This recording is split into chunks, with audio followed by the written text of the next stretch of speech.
Professor Sepúlveda, muito boa noite. Professor Amin, Como boa vai? noite. Tudo bem?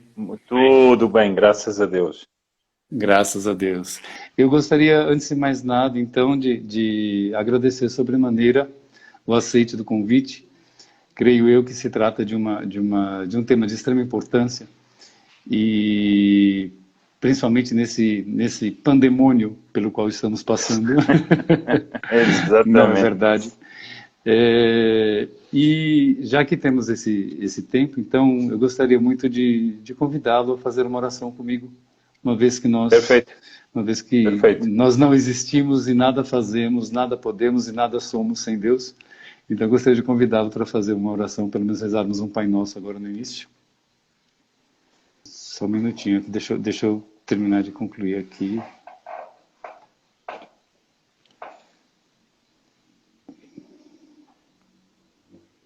É porque eu conto com dois grandes amigos aqui. Conto com dois grandes amigos aqui que me auxiliam sempre, né, para fazer essas coisas. Aham. Um deles é Guilherme, que está ao meu lado direito, e outro é Helder, que está ao meu lado esquerdo, e tem um outro amigo também chamado Moisés, né, que certamente entrará em breve. Mas vamos começar com nossa oração. Pater Perfeito. Noster, Pater Vel Noster, in qui in cielo sanctificetur nomen tuum, nomen tuum. Adveniat adveniat regnum regnum tuum. tuum, fiat Fiat voluntas voluntas tua, tua, sicut in cielo sicut in cielo et in terra.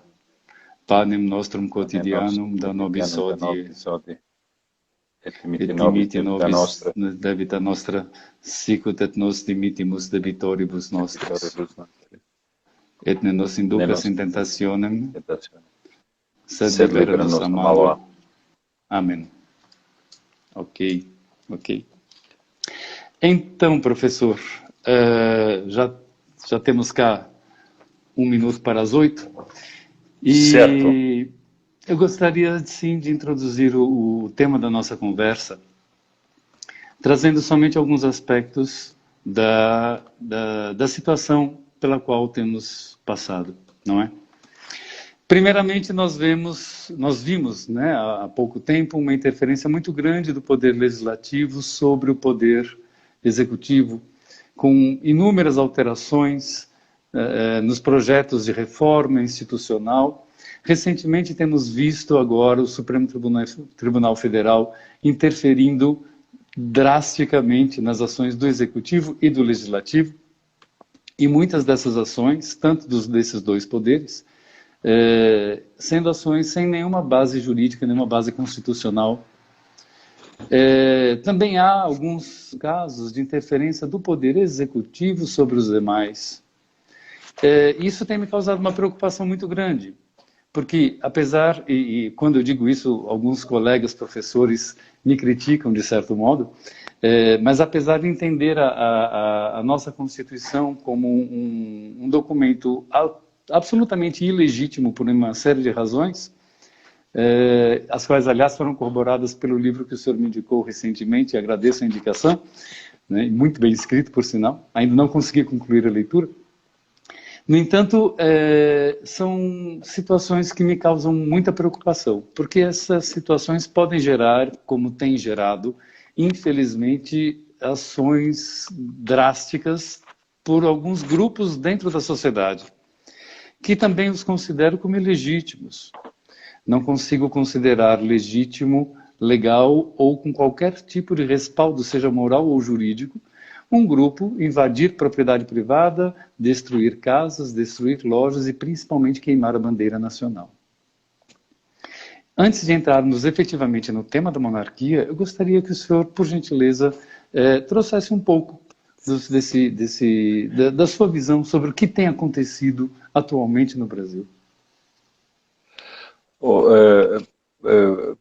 Professor, eu, digamos assim, é um pouco difícil assim, resumir, assim, na minha visão, resumir tudo em poucos minutos.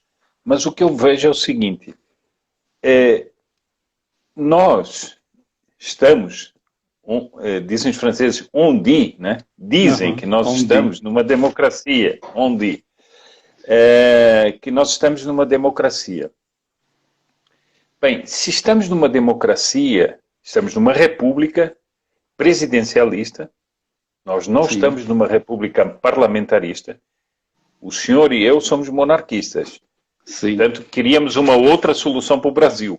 Mas, efetivamente, nós estamos numa república presidencialista, não estamos numa república parlamentarista.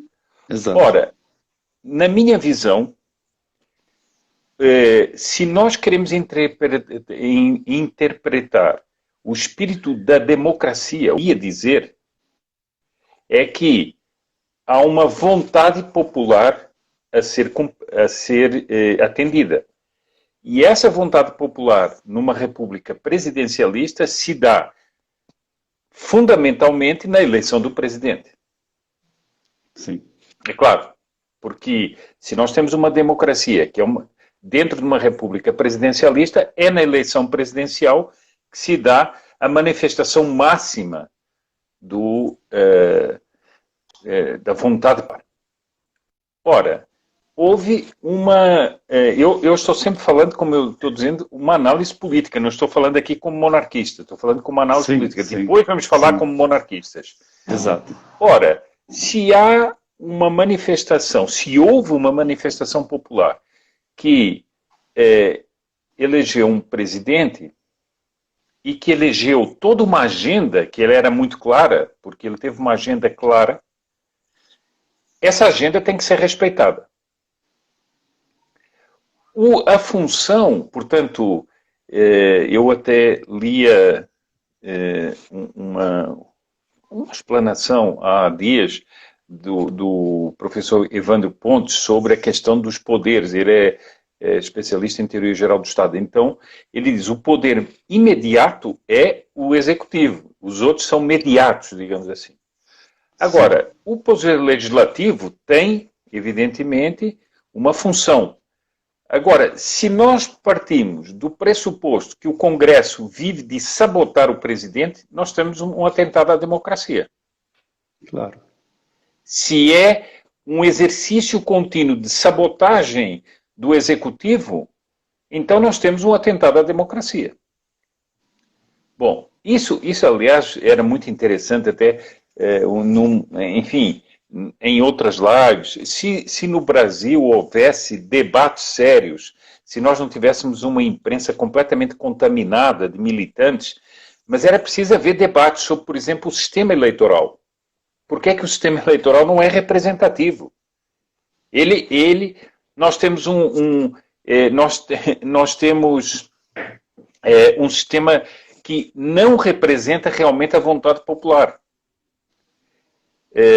Fora uma outra coisa, que é um parênteses que eu faço aqui, mas uma das primeiras coisas que disse o príncipe Luís Filipe de Orleans e Bragança, quando ele tomou posse, foi o seguinte: como é que nós podemos acreditar em um poder da República dirigido por corruptos? Quer dizer, enquanto não houver limpeza desses corruptos, como é que nós podemos acreditar nisso? Bom, mas é um parênteses que eu faço aqui. Mas, então, prosseguindo, nós temos, portanto, isso. Bom, depois nós temos uma outra coisa que o professor Ives Gandra chamou a atenção outro dia, que é partidos minoritários que perderam as eleições, que usam o Supremo Tribunal Federal para fazer valer a sua posição ideológica, política, etc. Eles foram derrotados nas eleições e utilizam o Supremo Tribunal Federal para o Supremo Tribunal Federal ficar cancelando e sabotando todas as ações do Executivo. A meu ver, outra sabotagem da democracia. Estou falando como um leigo, eu não sou formado em Direito, o senhor é o mestre aqui. Eu estou falando como um leigo e um analista, mas me parece que isso é mais ou menos lógico, não é? Nós não podemos aceitar que essa ação seja feita continuamente. Bom, mas o que é que eu vejo de mais grave nisso aí? É que nós atualmente estamos vendo, e é o seguinte, eu acho que o Supremo continua não, já há muito tempo vem interferindo, legislando, em atos claramente, vem rasgando a Constituição na sua letra, em muitos casos, Não vou dar aqui exemplos, porque senão não terminaríamos no mundo. Mas nós vemos agora uma coisa muito mais grave. É que nós vemos o Supremo interferir brutalmente dentro do poder executivo. E usurpando funções do poder executivo e mais, violando o ordenamento jurídico e a segurança do Estado, a meu ver. Por exemplo, quando o ministro Supremo, sem razão alguma, pega uma reunião que é coberta pelo sigilo funcional, porque é uma reunião de ministros com o presidente, ela é coberta pelo sigilo que seria o profissional, não é? Como um sigilo quando se fala com um advogado, ou com um médico, ou com uma coisa assim. Há o sigilo de função. E sem razão alguma, o ministro Supremo monocraticamente decide pôr essa reunião a nu. Isso me parece de uma gravidade única, claramente um ato político para desestabilizar o governo e, portanto, eu acho o seguinte, o Supremo Tribunal já passou a ser um poder paralelo do Estado. Isso é a minha leitura. Agora, o mais grave disso tudo o que é? É que o Supremo Tribunal Federal, na linguagem de muitos de seus integrantes, se considera um poder moderador. O que isso não está na Constituição. O senhor quer? Onde é que está isso na Constituição? Que o Supremo Tribunal Federal é o poder moderador. Bom, eles se consideram outras coisas, não é? Eles se consideram o poder supremo do Brasil. Eles não são o poder supremo do Brasil, eles são o Supremo Tribunal Federal, não o poder supremo. Mas onde é que está isso que eles são o poder moderador? Então, de repente, nessas artimanhas republicanas, tiram da cartola como um coelho o poder moderador. Quer dizer que não existe o poder moderador na Constituição. E o Supremo agora, de repente, se pavoneia como nós somos o poder moderador. E eles são o poder que estão... Eles nem são o poder, né? Porque o Supremo Tribunal Federal não é um poder, faz parte do Poder Judiciário, mas eles são a corte que está golpeando o ordenamento jurídico. Então, tudo isso me parece de uma gravidade tremenda. O que me chama muita atenção também é que muitos dos meus pares, que são juristas, atribuem essas interferências ao sistema de freios e contrapesos que está estabelecido na Constituição. E o sistema de freios e contrapesos é uma outra coisa completamente distinta, não é? Não se trata... Ele prevê o equilíbrio entre os poderes. Pelo menos foi isso que Montesquieu preconizou dentro da obra dele. No entanto, e eu também não sou muito partidário de Montesquieu, no entanto, é isso que nós temos, não é? Posto, então, é isso que deveria acontecer. E não uma ingerência direta de um poder sobre o outro. Ou seja, o Supremo extrapola suas funções à medida que deixa de ser a Corte Constitucional, e aqui, permita-me discordar do senhor, não age como poder moderador, mas sim como poder supremo, porque nem o poder moderador tem tamanha influência e tamanho peso para interferir nos poderes. E nesse sentido... Fora dúvida. E nesse sentido... mas há ministros da Corte que alegam esse poder. Não é poder moderador. Não é por outro motivo que se autodenomina pretório excelso, não é? Excelso, exatamente. Então, o que me chama a atenção é justamente isso, porque nos idos do Império do Brasil não era assim. O poder moderador estabelecido na Constituição de 1824 era outro, não é? Era um poder que garantia o equilíbrio dos poderes, e já que o senhor trouxe a fala do príncipe, né, Dom Luís Felipe de Orleans Bragança, eu trago também todo o discurso dele acerca da democracia, do conceito original de democracia, né, que é justamente a distribuição, a descentralização do poder com uma participação ativa das comunidades locais e regionais nos rumos do Estado, e não algo vindo de cima para baixo. Nós temos ultimamente uma situação em que o Estado determina todas as nossas ações, haja vista a tentativa de legislar, não é, para um controle de fake news. Quem exerceria esse controle, por exemplo? Claro, Né? claro. Quem teria legitimidade para isso? Então, não, veja bem, o senador, eu faço só esse parênteses, o senador Alessandro Vieira deu uma entrevista em que ele diz uma coisa gravíssima. A opinião, portanto, não apenas a notícia, a opinião tem que ser atestada pelo Estado. Bom, isso é uma das coisas mais... Quer dizer, isso é um Estado totalitário. A opinião. Exatamente. Quer dizer que eu não posso ter uma opinião... Exatamente.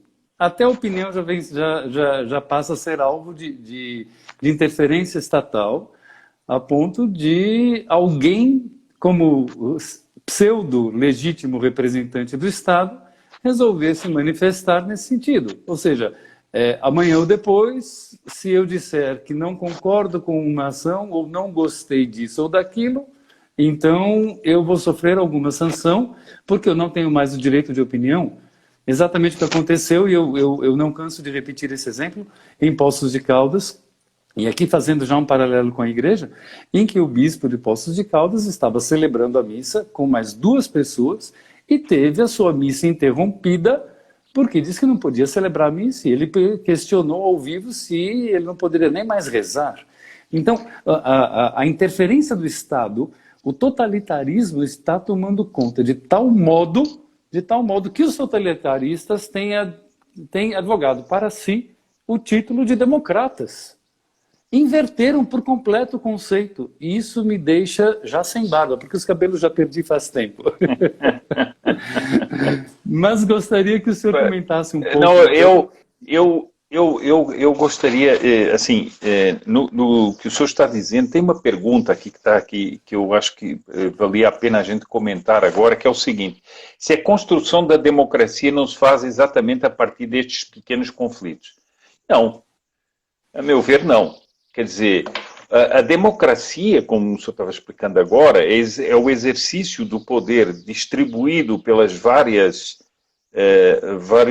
níveis do Estado, vários níveis do Estado, não, da sociedade também, e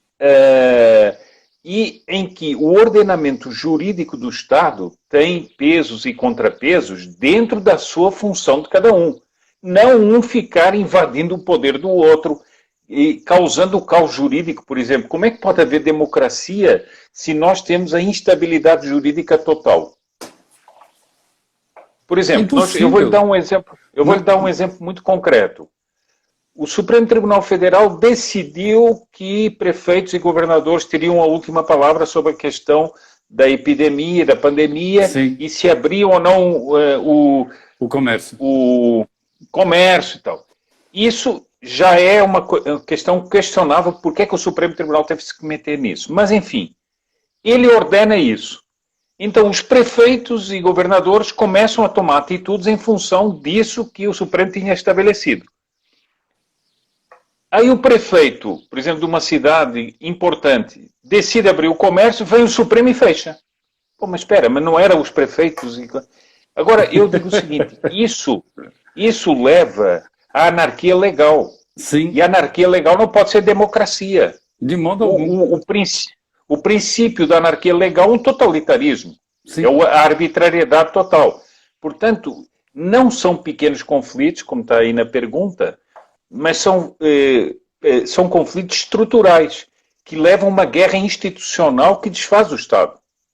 Desfaz o Estado e, justamente por não termos uma estrutura, né, com essa divisão, com essa partição de poderes, essa repartição de poderes, melhor dizendo, caímos sem sombra de dúvida no totalitarismo, porque não há outra forma, neste caso, por esse caminho, não há outra forma de continuar no controle da situação.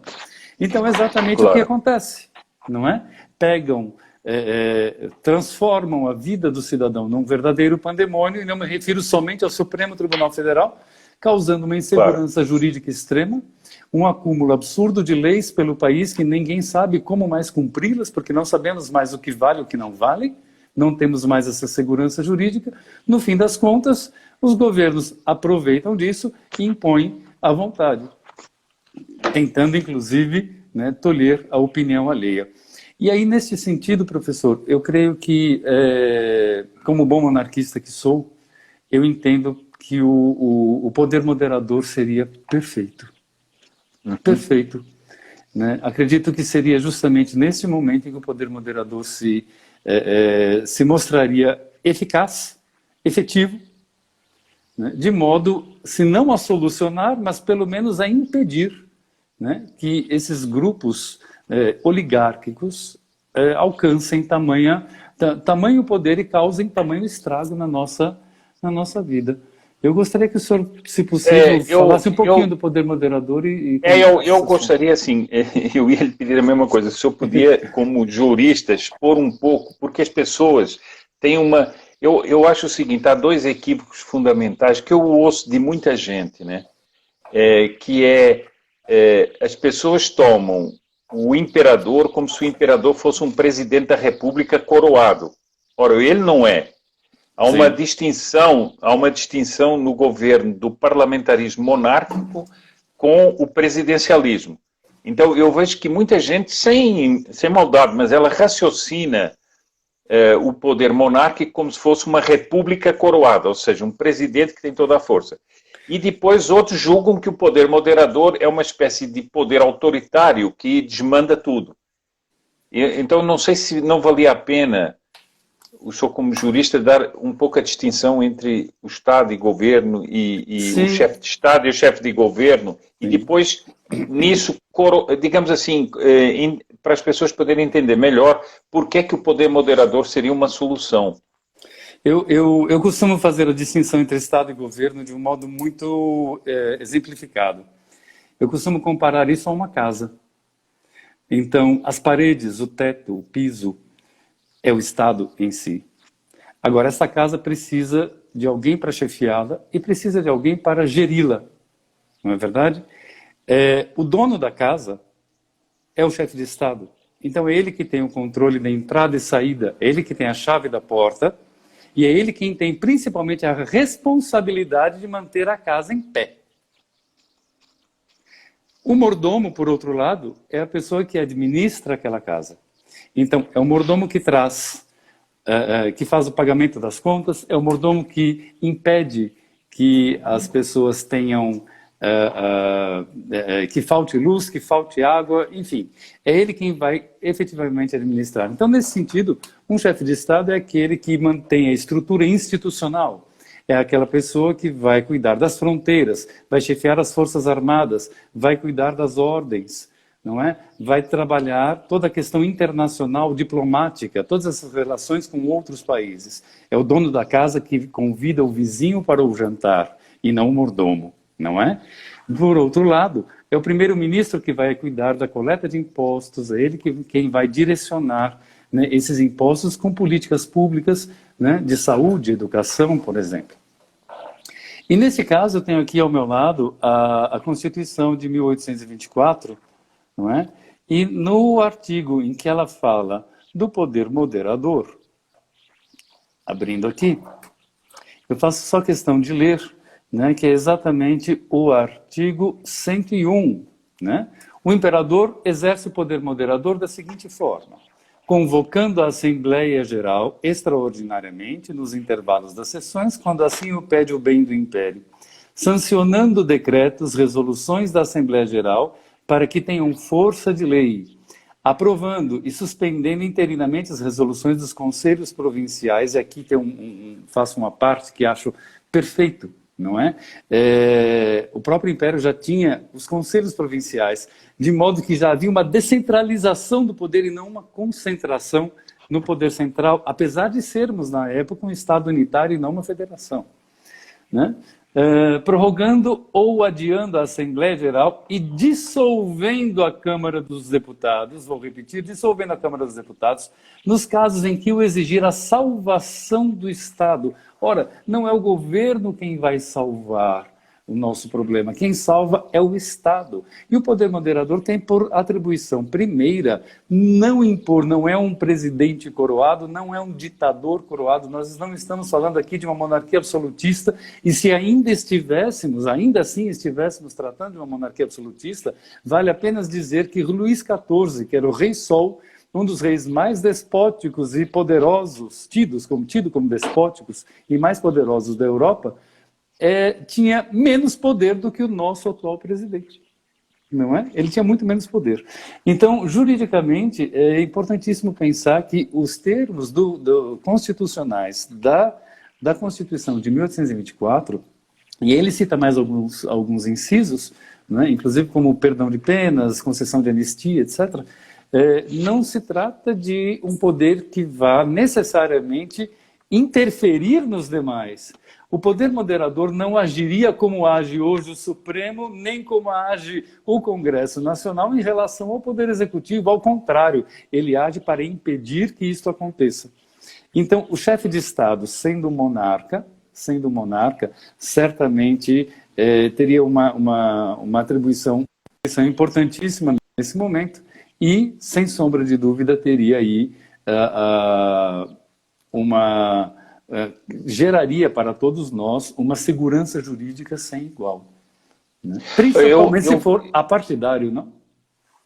Sim, exatamente. Nós já vamos a essa, que é outro ponto que as pessoas também não refletem sobre isso. Mas eu quero lhe dizer, eu quero dar um exemplo concreto do que nós estamos vivendo.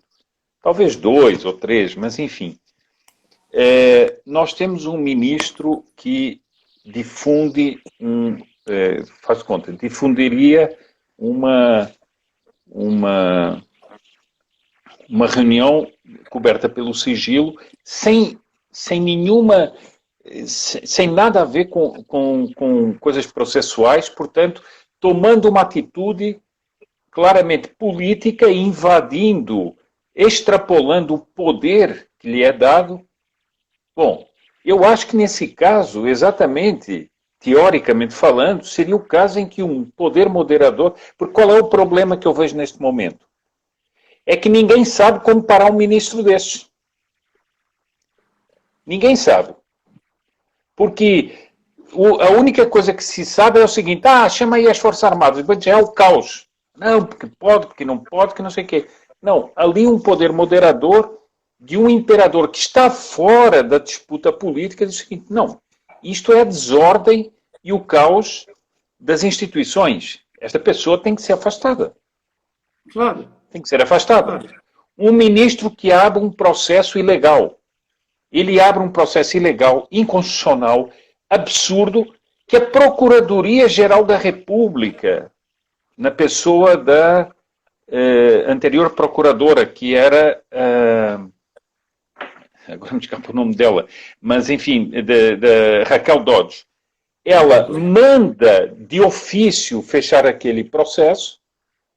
Portanto, como eu disse, eu não sou uma pessoa formada em direito, portanto, vou dar aqui o que me parece, mas se o inquérito tinha que ser encerrado, se ela mandou encerrar o inquérito, aquele inquérito tinha que ser encerrado.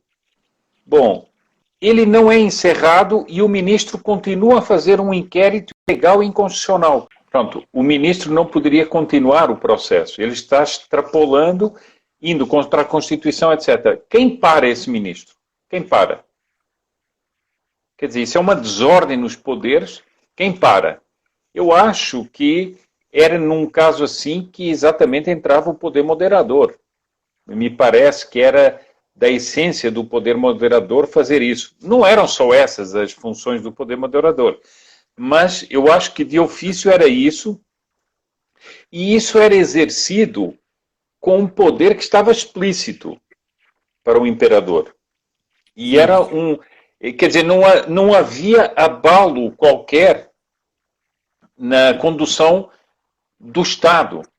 Agora, se nós temos aqui, que essa é a outra grande diferença, um chefe de governo, como é a República Presidencialista, junto com o chefe de Estado,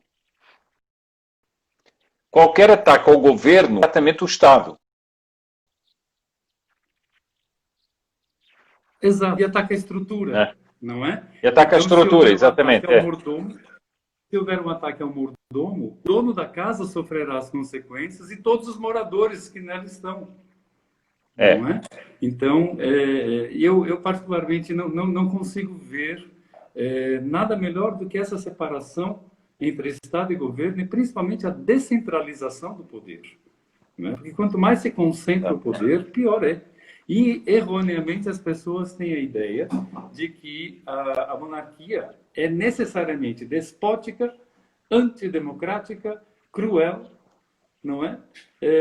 Ao passo que é justamente o inverso. É justamente o inverso. Os países mais democráticos do mundo, os melhores estruturados, são todas monarquias. Justamente por força dessa descentralização do poder, dessa separação entre Estado e governo e da garantia constitucional e política de integridade de um Estado que não tem partido. Não tem exatamente, partido. exatamente. Eu fico imaginando se fôssemos uma república parlamentarista, né, como seria pior a situação. Porque eu imagino dar nomes, mas um presidente de extrema esquerda com um primeiro-ministro de direita ou vice-versa. Certamente eles iriam se engolir no Estado, na estrutura do Estado, na cabeça do Estado. Alguém que carrega de uma coroa, e não o privilégio dela, mas sim o peso de uma coroa, que não é simples assim, certamente a garantia do equilíbrio dos poderes e a garantia dessa paz jurídica e dessa estrutura, dessa segurança jurídica é muito melhor, é muito maior, é muito maior. Aliás, eu acho que uma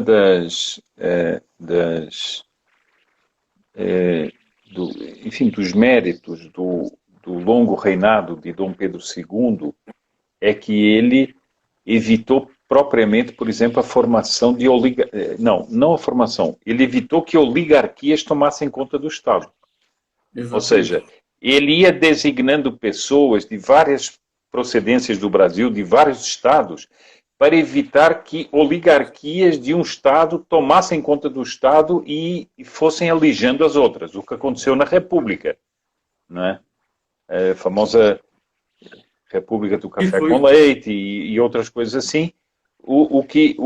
Isso aconteceu. Ora, no Império, ele foi fazendo todo esse trabalho que a mim me parece o seguinte, era exatamente...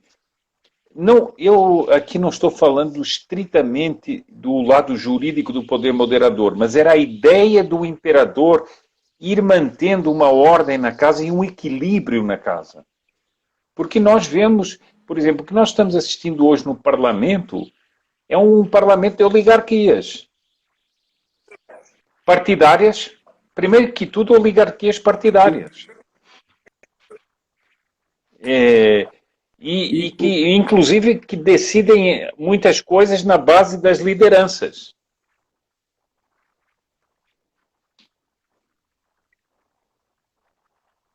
E dos conchavos. Bom, dos conchavos, exatamente. Que é pior, dos conchavos. É. Conchavos mal feitos. Como disse o... Disse, com todas as letras, o parlamento, na época do Império, né, uma escola de estadistas, e na República transformou-se numa praça de negócios. Assim. O senhor acredita que o retorno da monarquia poderia solucionar essas questões de modo definitivo? Olha, eu não acredito em soluções mágicas, não é? Não acredito em soluções mágicas. Mas eu acho o seguinte, que o retorno da monarquia seria provavelmente uma oportunidade para uma renovação de todos os quadros dirigentes do país. Nós precisamos um sistema político que se renove. Nós estamos numa oligarquia, eu diria que nós estamos numa oligarquia ideológica há décadas, que se traveste de democracia, mas em que todos se são cúmplices uns dos outros na manutenção desse estado de anomia que nós vivemos. Bom, e por isso eu acho que a monarquia podia ser uma oportunidade de uma renovação total. Por exemplo, se nós acabássemos com essa quilométrica Constituição, aberrante em muitos pontos, e voltássemos a uma Constituição como a a Constituição do Império. Evidentemente, com algumas adaptações aos dias de hoje, evidentemente. Mas uma coisa mais enxuta, uma coisa mais simples, e que não pretenda, como a atual Constituição, ser uma Constituição que é programática e que visa, quer dizer, não é uma Constituição que visa o ordenamento do Estado, mas é uma Constituição programática. Uma Constituição que nos garanta a estrutura do Estado e uma descentralização de poderes. Exatamente, ou seja, portanto, uma coisa que eu acho que aquela Constituição seria só isso, quer dizer, se nós pensarmos do ponto de vista da Constituição, isso tem uma série de... Alguém pode dizer, bom, mas qual é a diferença? A diferença é muito grande. Primeiro, não se constitucionaliza tudo, como se está fazendo hoje. Segundo, nós teríamos um alívio da própria questão processual no Brasil, em que nós temos um Supremo Tribunal Federal que há anos atrás decidiu quem é que venceu o campeonato de futebol do ano 1900 e não sei quantos. Quer dizer, só me desculpe, mas isso é completamente absurdo. É verdade. Isso é completamente absurdo. É verdade. Isso é uma aberração. É uma aberração. É uma aberração. Então, eu acho que isso tem consequências muito grandes. Uma reestruturação e depois existe um outro problema, que não é um problema, uma solução, que é pensar o país em termos de família. Porque a concepção da monarquia é uma concepção que parte do princípio familiar. Entendo. E não de um princípio de burocracia. Aí já seria... Não fosse de cima para baixo, não é? Deveria ser através de um referendo ou de um plebiscito, porque se não tiver legitimidade também não adianta, vai dar na mesma da República, que a República é ilegítima porque não houve o mínimo de apoio popular na época. Não é? Sim. Digamos assim, é um modelo completamente artificial que foi imposto à sociedade e a gente tem a impressão seguinte, que o Brasil desde então vive como que num colete de forças, tentando se virar para cá, para lá, e de vez em quando tem um golpe no meio, depois tem uma instituição, depois tem um parlamentarismo que não dá certo, depois, quer dizer, é uma série de problemas e eu acho que nós nunca vimos uma coisa como nós estamos vivendo agora, que é uma tentativa do Poder Judiciário, por exemplo, tentar derrubar um governo legitimamente eleito. Junto com o Poder Legislativo e com homens como o Fernando Henrique anunciando que nós estamos num parlamentarismo branco. Mas o que é isso? Quem é que decidiu isso? Quem é que foi consultado para isso? O que é isso? O que é isso? Mas isso é dito com maior disfarçatez. É uma disfarçatez, assim. Não estamos num parlamentarismo, mas estamos num parlamentarismo branco imposto por quem? Quer dizer, é uma contradição à questão dita de democracia. Não há essa democracia. Agora, portanto, por isso é que eu digo o seguinte, uma família, ela tem uma empatia com a nação. Notava-se isso no tempo da monarquia, havia uma empatia com a nação. Depois havia o seguinte, havia o exemplo também moral da família imperial. Por exemplo, na questão da abolição da escravatura, houve ações legais incentivadas pela própria família imperial Mas havia uma atitude que estava para além da atitude legal, que era, por exemplo, Dom Pedro II ia viajar, se ele sabia que um fazendeiro X era escravagista e que não queria libertar os seus escravos, ele não ficava ali. Ele não estava fazendo nada, só estava fazendo que ele não ficava lá. Não era uma atitude do Estado, era uma atitude dele pessoal. Mas por quê? Era a família imperial em relação com as famílias da nação. Não era, portanto, o fulano de tal que é prefeito ou que não é prefeito, não. Era uma relação dessa relação familiar que presida ao Estado. E eu acho isso muito importante. Por quê? Porque a pessoa... É um símbolo moral. É. Por exemplo, eu sempre comento isso, até já comentei isso numa palestra minha, o seguinte, que eu vi quando morreu a rainha-mãe de Inglaterra, portanto, a mãe da atual rainha, ela já tinha uma idade avançada, ela até dizia que quando ela fez 100 anos, ela fez uma comemoração, uma festa, eu li isso num jornal italiano, que ela tomou, para abrir a festa, ela tomou um duplo gin de uma vez só, com 100 anos.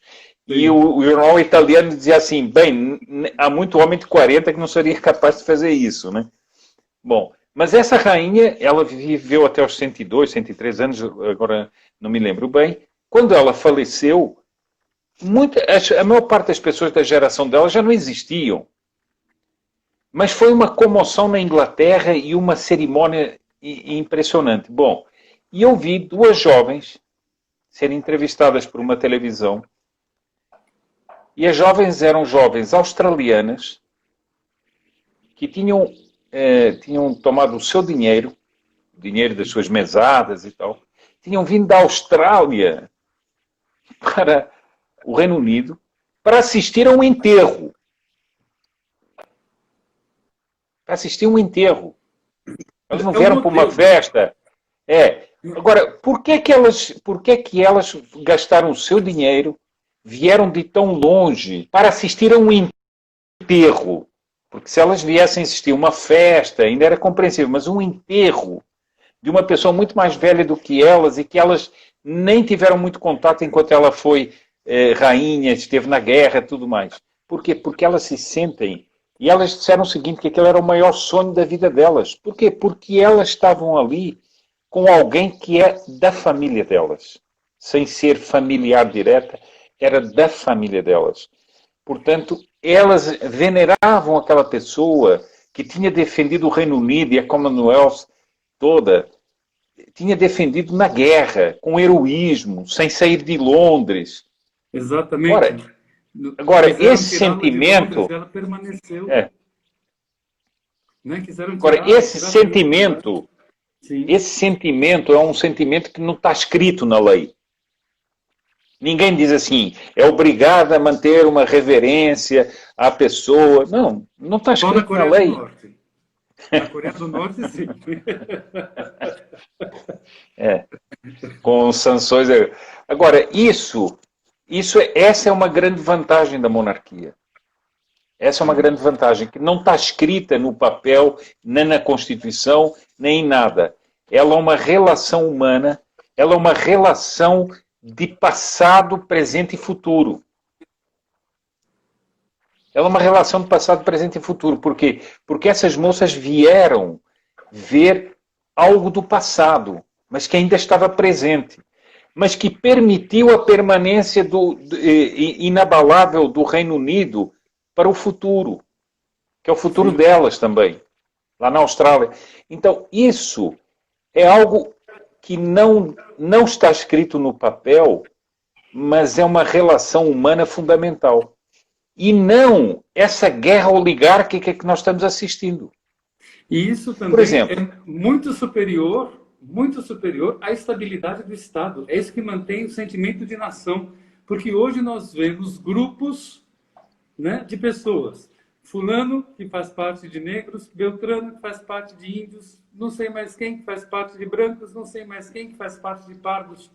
Ora, eu tiro por mim. Eu sou filho de libanês, com ascendência egípcia também pelo lado do meu pai.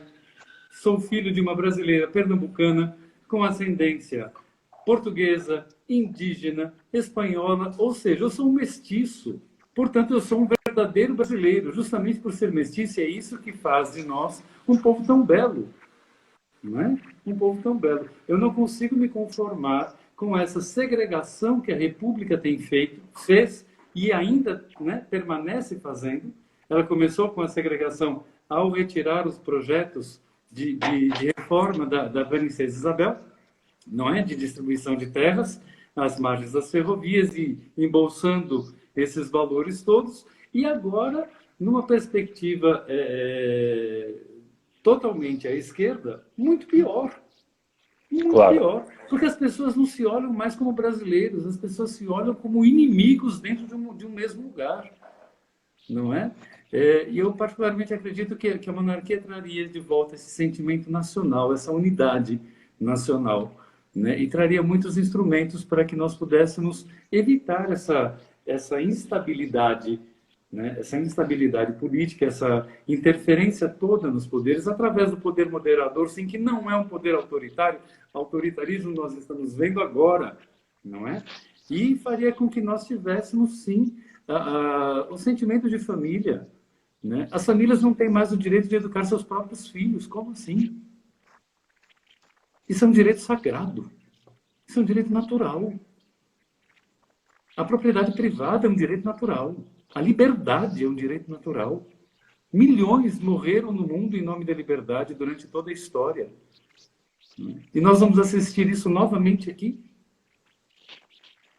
É, no mínimo, desanimador, preocupante. No mínimo. Uma das coisas que eu sei que até havia pessoas que riam disso, mas eu nunca ri disso, não. Uma das coisas, quando nós temos uma monarquia, eu falei do caráter familiar, mas de uma família que tem relação com a história, que é as gerações e gerações que vai passando. Bom, nós tínhamos um presidente como o presidente Lula que diz nunca antes na história deste país, e depois diz o seguinte: precisamos refundar o Brasil. Mas calma, refundar? Isso é uma coisa, como o Chaves dizia na Venezuela, como o Evo Morales dizia na Bolívia, etc. Isso é uma ideia gravíssima. Refundar quer dizer o quê? Dar outro fundamento. Refundar quer dizer isso. Portanto, seria como alguém que derrubasse a casa, na sua metáfora, derrubasse a casa para fazer uma outra. Ora, exatamente o que a monarquia promete é isso. Ela não promete uma coisa mágica, porque nós não temos soluções mágicas, essa ideia de um mundo perfeito. Isso não faz parte de alguém que porta na cabeça, ainda que simbolicamente, uma coroa que tem no alto uma cruz. Porque quem tem no alto uma cruz sabe que não só vai prestar contas, como o mundo não é perfeito. Porque se o mundo fosse perfeito, não teria matado nosso Jesus Cristo. Né? Exatamente. Então, portanto, se ele tem no alto uma cruz, é porque ele sabe que vai haver sofrimento. É como... o que é que o Churchill pediu? Sangue, suor e lágrimas. Ele não pediu: meus amigos, estou aqui para prometer um mundo maravilhoso, um mundo que será sempre feliz e uma utopia. Ele não disse isso. Ele disse: eu venho-vos pedir sangue, suor e lágrimas. Sim. Ou seja, essa é a visão de quem quer a monarquia. Não é que nós temos uma solução mágica para um mundo futuro, não é isso. Mas a monarquia traz uma série de... É como uma vida de uma família. Na vida de uma família, por mais que a família seja ordenada, há sempre problemas. Há sempre conflitos. O papel da mãe e do pai, por exemplo, quando são muitos irmãos, é exatamente esse. Equilibrar as coisas. Mas depois não são só os irmãos. Tem primos, tem tios, enfim, tem uma imensidade de gente na família. Isso tudo precisa ser equilibrado. Então, a monarquia traz esse equilíbrio, acho eu, para a sociedade. Traz esse equilíbrio. Eu sempre digo uma coisa, que se as pessoas querem... Não é só esse o único documento, mas se as pessoas querem ter ideia do que é um documento de um estadista diferente do que é esta anarquia da República, a carta que o príncipe Dom Luís dirigiu aos constituintes sobre a questão da... Eu sugeria isso pelo seguinte, as pessoas aí poderiam ver o que é a carta de um estadista. E o que é um estadista que não se abstém dos problemas, não é? Ele é uma pessoa que se engaja nos problemas, mas de uma maneira de não entrar nas rixas políticas. Embora ele seja muito claro com as advertências que ele faz e que poderiam ser analisadas hoje, de coisas que ele diz ali, que o que é que aconteceu? Hoje em dia,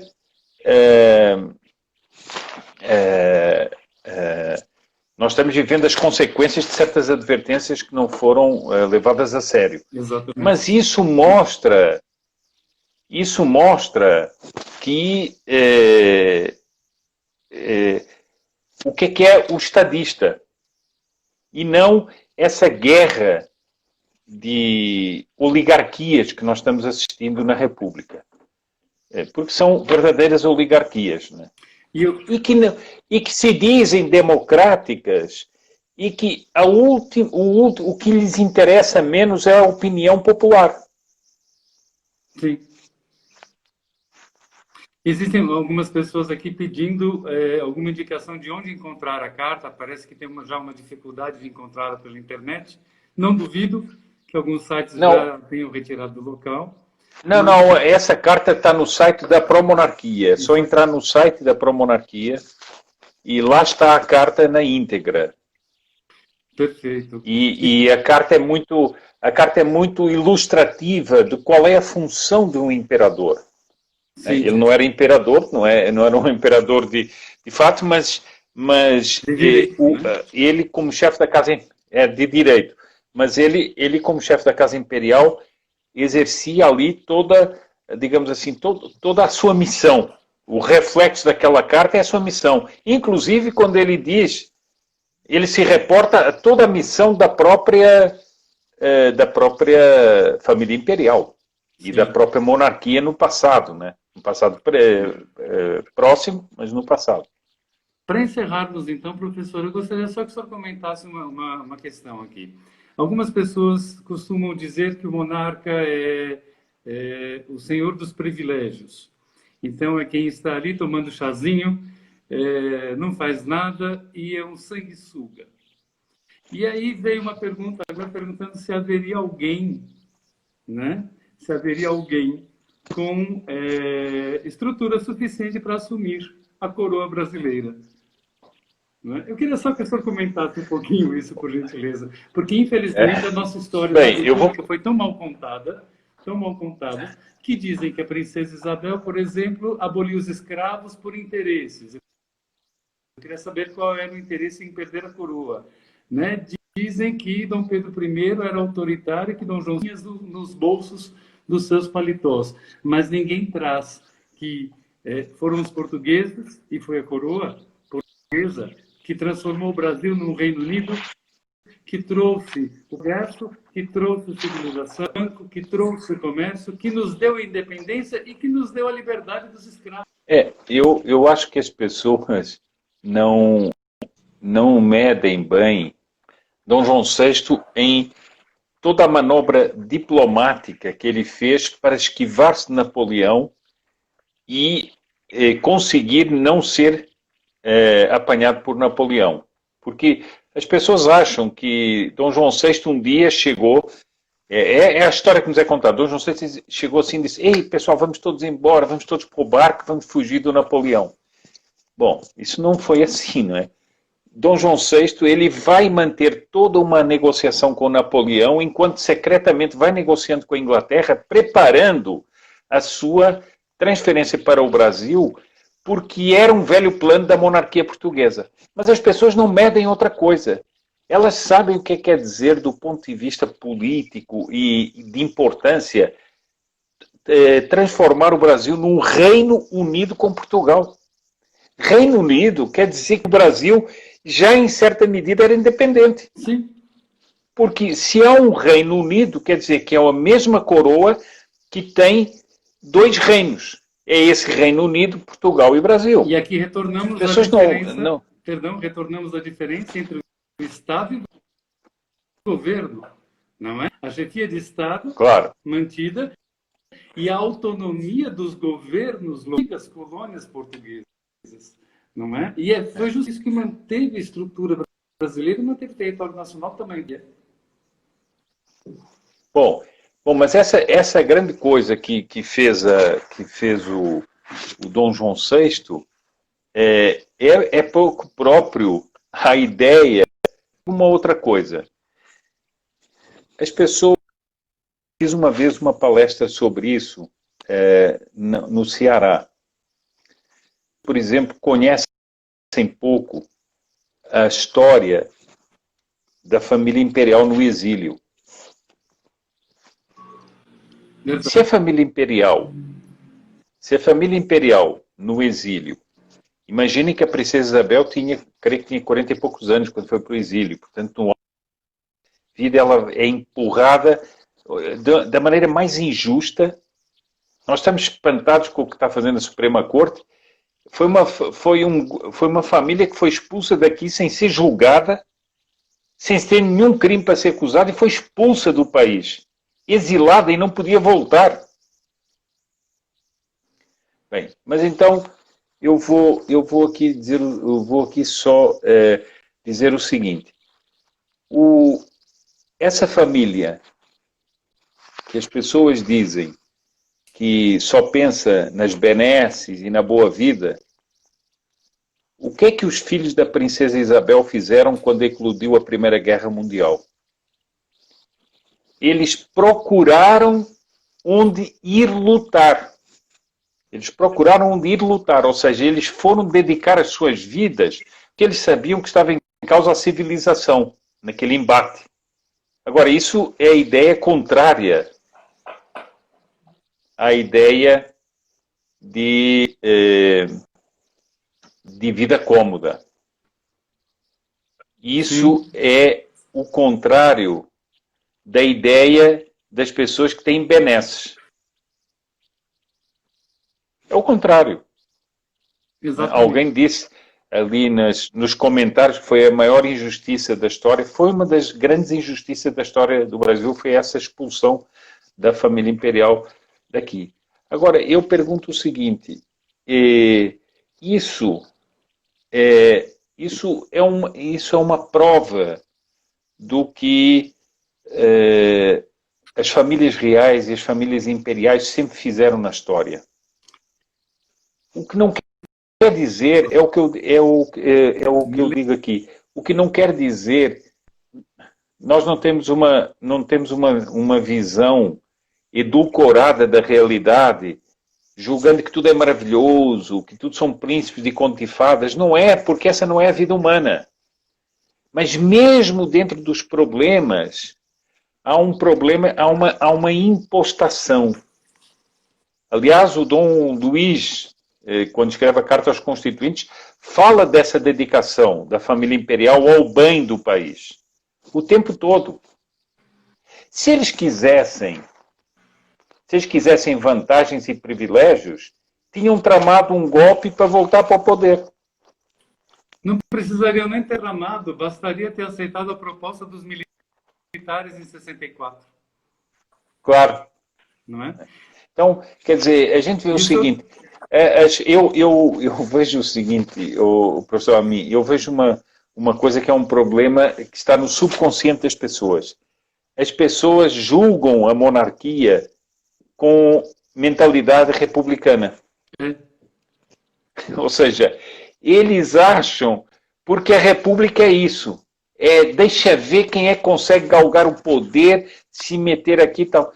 Não, essa não é a ideia da monarquia. E eu só consigo atribuir isso a uma única coisa. Nós, infelizmente, perdemos o senso de família. Quando os brasileiros voltarem a ter um senso verdadeiro de família, vão entender perfeitamente o que é a monarquia. Um pai cuida dos seus filhos, claro. A mãe cuida dos seus filhos, e seus filhos cuidam dos seus pais. Não é verdade? Então, e Exatamente, fazem tudo exatamente. isso com amor e cuidam da sua casa. Né? Uma monarquia nada mais é do que uma grande família, cuidando de uma família ainda maior Exatamente. que a nação. E o senso de responsabilidade Exatamente. dos príncipes é tamanho que o senhor, falando dos filhos da princesa Isabel durante a Primeira Guerra,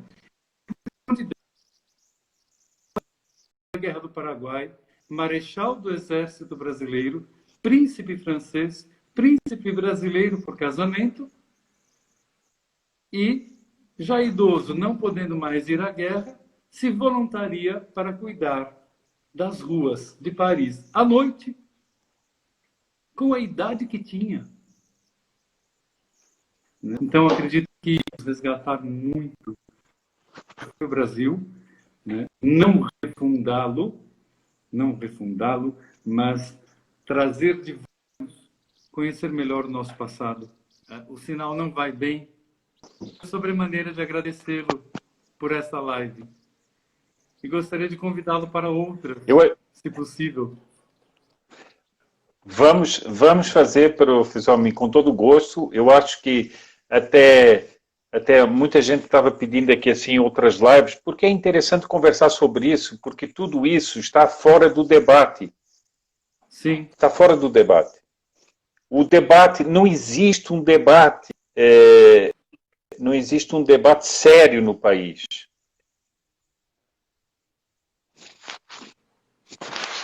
Infelizmente. Né? E Deus há de não existe. Permitir. Então eu acho que nós podemos